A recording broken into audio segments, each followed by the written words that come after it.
Hello there, good evening. Welcome to Look North. Our top story tonight. 6 years in detention for the teenager who caused the deaths of 3 people on the M606 in Bradford. I hope that with this sentence, when he comes out in 3 years' time, on licence or whatever, that he will have changed his life around and it will not go out causing mayhem again. Also on Tuesday's Look North. Calls for better security and tougher age restrictions after Leeds Festival ends in disorder and the death of a teenage boy. 1 month to go until Bradford's clean air zone comes into force, but do the city's residents support the idea? And what a party! We have the sights and sounds as Leeds Carnival makes a return after 3 years' break. Plenty of dry weather to come this week, but a big change come next weekend. Join me for that week ahead forecast. Hello there, thanks for your company. It's good to be back with you this evening.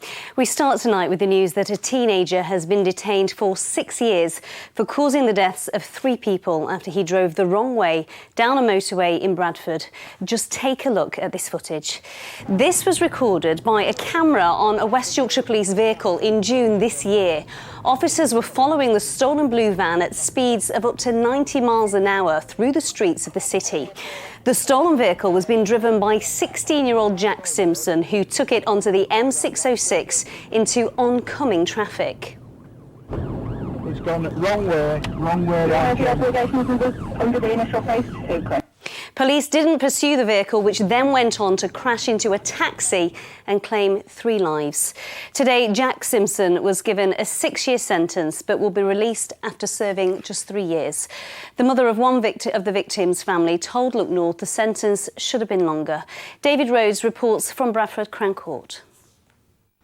On the 13th of June this year, 16-year-old Jack Simpson was driving a stolen van on the M606 in Bradford. He was driving the wrong way on that motorway and that van collided with a taxi driven by Sohail Ali, and in that taxi was his passenger, 49-year-old chef Simon McHugh. Both of those people died of their injuries at the scene. In the stolen van was 18-year-old Kaiden Ledbitter. He later died in hospital. Bradford Crown Court heard how Simpson drove that van at speeds of over 90 miles an hour. And the court also heard how the pictures of the crash scene were so disturbing that they could not be shown at this hearing. At times, Simpson sat with his head bowed as he heard the evidence that was presented against him. Gillian McHugh, the mother of Simon, who died in that crash, gave a victim impact statement, and she spoke to us outside the court this afternoon.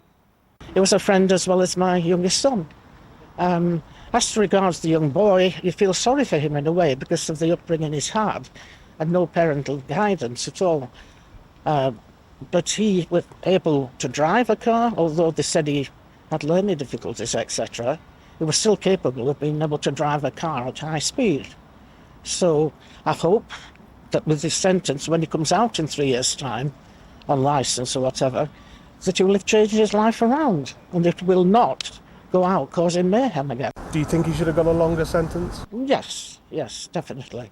Because of his actions, Simpson was sentenced to 3 years in custody and 3 years on licence. Recorder Richard Mansell saying that some people may find that sentence lenient, but it was the longest that he could impose under the guidelines he had before him, and that no sentence could possibly compensate for the loss that 3 families have felt. David Rhodes, BBC Look North, Bradford Crown Court.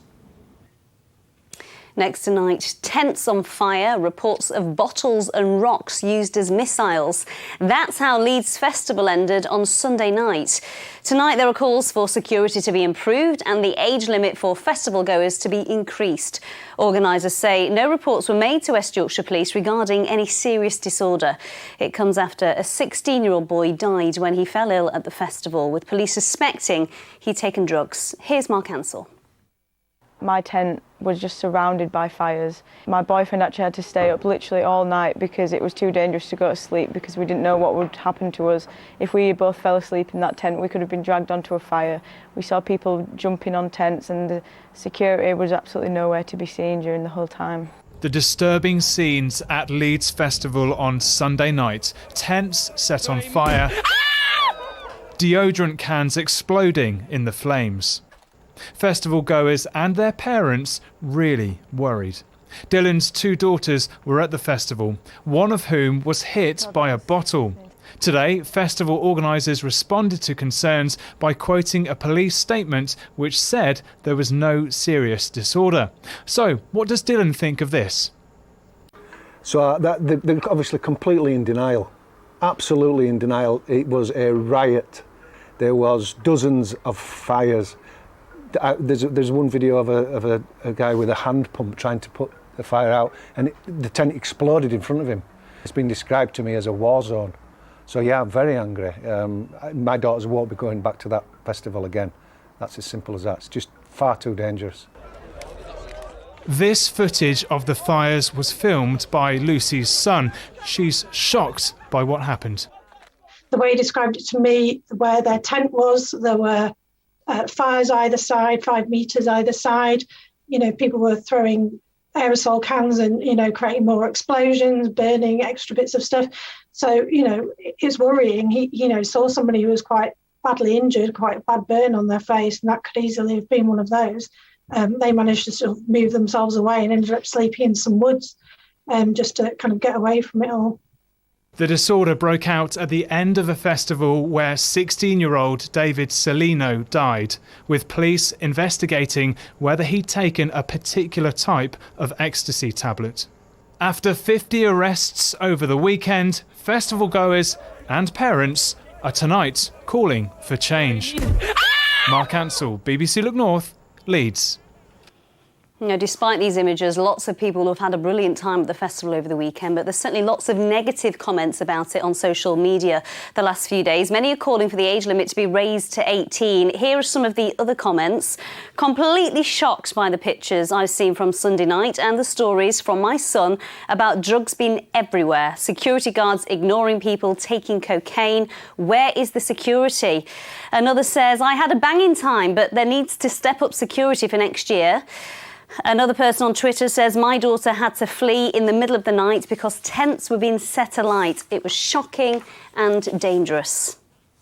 Well, none of the festival organisers were willing to be interviewed today. We did also approach the owners of Bramham Park, where the festival is held, for comment. They referred us to the organisers of Leeds Festival, but they did say their thoughts are with David Celino's family.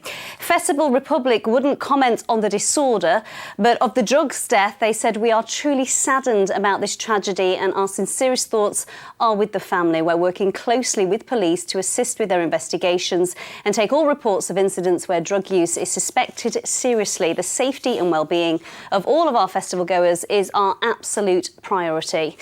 West Yorkshire Police said while some reports of antisocial behaviour were received, no reports were made regarding any serious disorder at the festival during the final night. We're aware of sporadic tent fires which were dealt with by fire marshals on site, with persons then ejected. Police assistance was not required. OK, you're watching Tuesday's Look North. Still to come on tonight's programme. The Commonwealth Gold judo star, inspired by his dad, returns home to Penistone.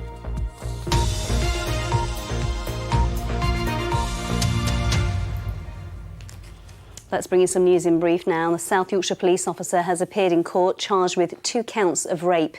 PC Rowan Horrocks from Rotherham was a response officer with the force at the time of the alleged offences in November last year. He's been suspended from duty and is due back in court next month. Police have launched an urgent appeal to find a 73-year-old woman who was last seen on Saturday morning shortly after leaving her care home.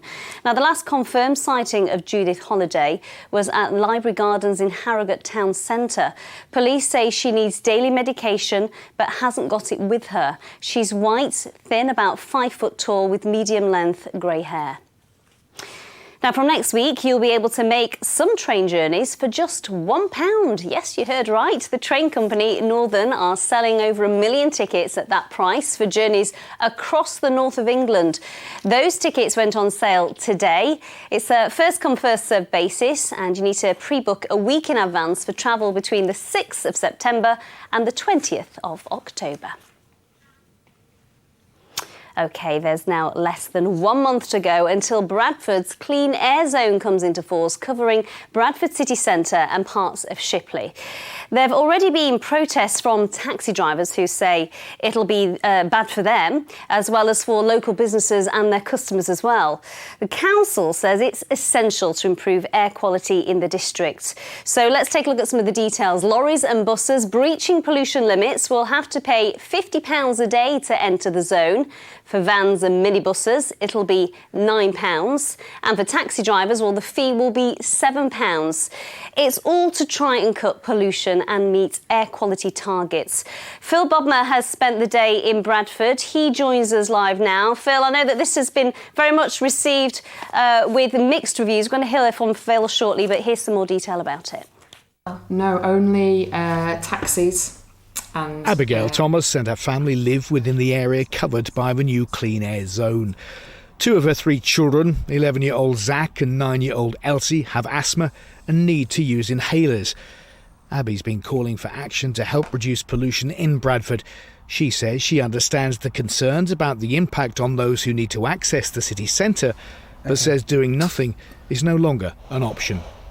I love Bradford. I'm proud to live in Bradford. It's a fantastic city, but we have a problem with respiratory disease. We have a problem with asthma and childhood asthma especially, and I would just love to be able to go down into the city centre. Because of the shape of Bradford, it's in a bowl, you know, to have that clean air in the bottom of that bowl would make such a big difference to us. Charges will not apply to passenger cars and motorbikes, even if they're used for work. But HGVs, buses, taxis and private hire vehicles will be liable for charges if they don't meet required emission standards.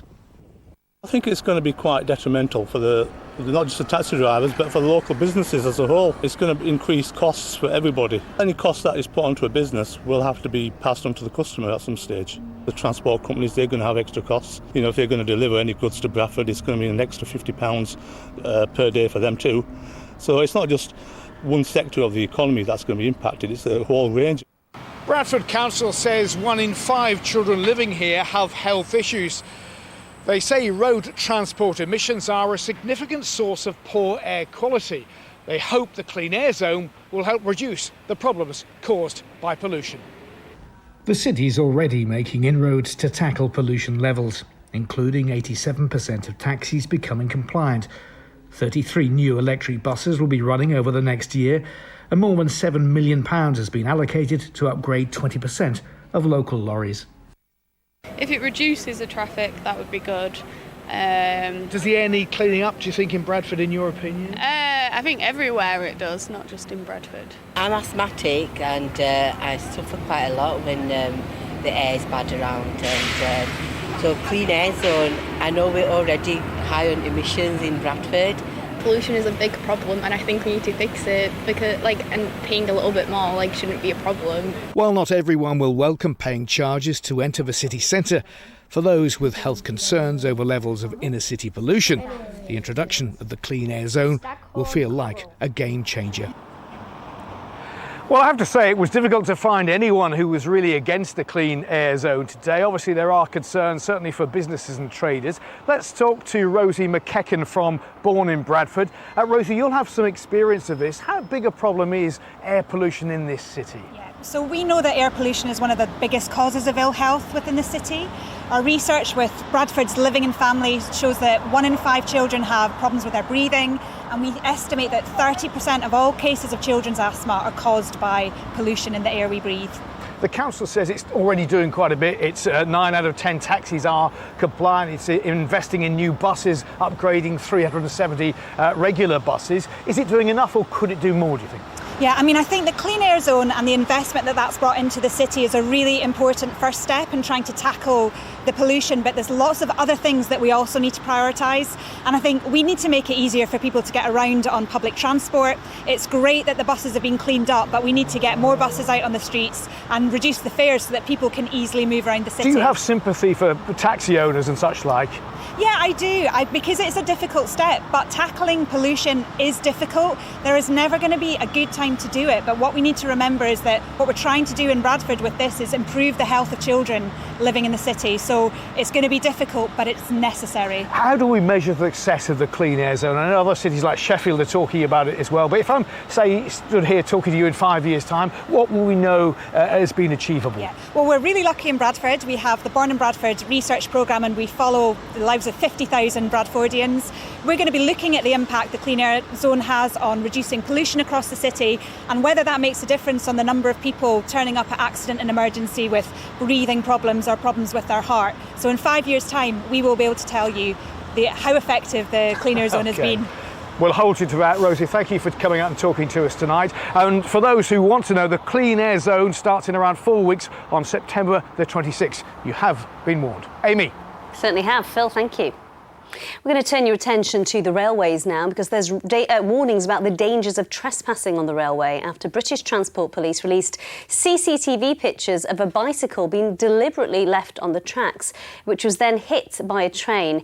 It happened at Crossgate Station in East Leeds, and Tom Ingle is live for us now. Tom, it's over to you. Good evening, Amy. How are you doing? I don't know if you commute regularly in this part of the world. Excuse me, a train is about to go past. It's going to get very noisy indeed. You'll see the speed this train goes through the station, though. No sign of it slowing down and stopping. Only a few trains stop at Crossgates. So if you are a regular commuter in this part of the world, you might be disturbed to see these images recorded at the end of June by the CCTV system that's here on the station. They show a pair of young men. First one comes down onto the platform and tries to balance a bicycle so its front wheel is over the edge of the platform. He clears off, and then someone else comes along and actually just picks up that bicycle, throws it on the track and scarpers back up the ramp here on platform 2. Now, a train did come along and it did hit the bicycle. Fortunately, there were no serious consequences that time, but British Transport Police are warning, well, that was fortunate. Something awful could have happened, not just to the two young boys who'd been seen throwing the bicycle, but to the train. We spoke to them today.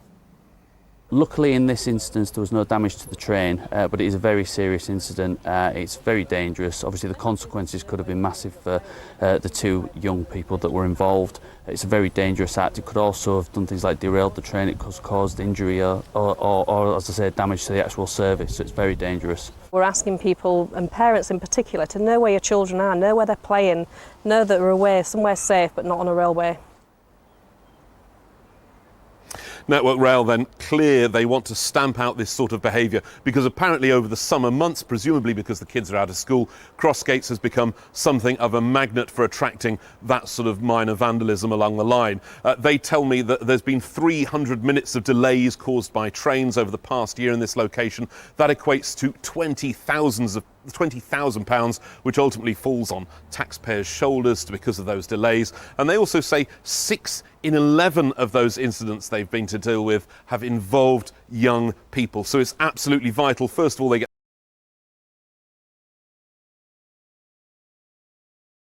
the message out to schools, they get the message out to families, keep your kids away from the station unless they have a reason to be there, but they also want to help to find the two people they saw with the bicycle on the platform. British Transport Police saying if you know who they were, please get in touch with them. They need to be warned not only of the dangers to themselves, but the lives they could have been playing with on the line. Amy.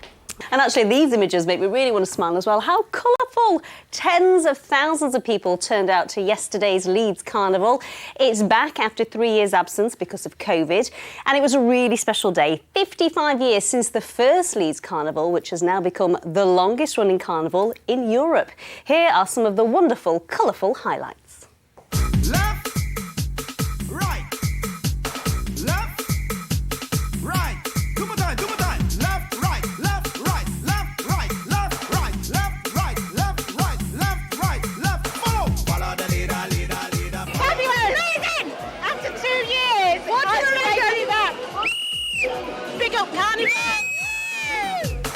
Follow the leader, leader, leader. Follow the leader. Come on now, jump for the left, jump for the right, jump for the left. After such a long break, you know, we just want to have a fantastic time, you know. It'll be a really nice atmosphere and a good party, really. Yeah, good music, good drinks, good food, good company. What's not to like? It means spending time with family and friends and making new ones as well. And it means like sharing my heritage with them. Say I love soca. I love soca. Say I love soca. I love soca.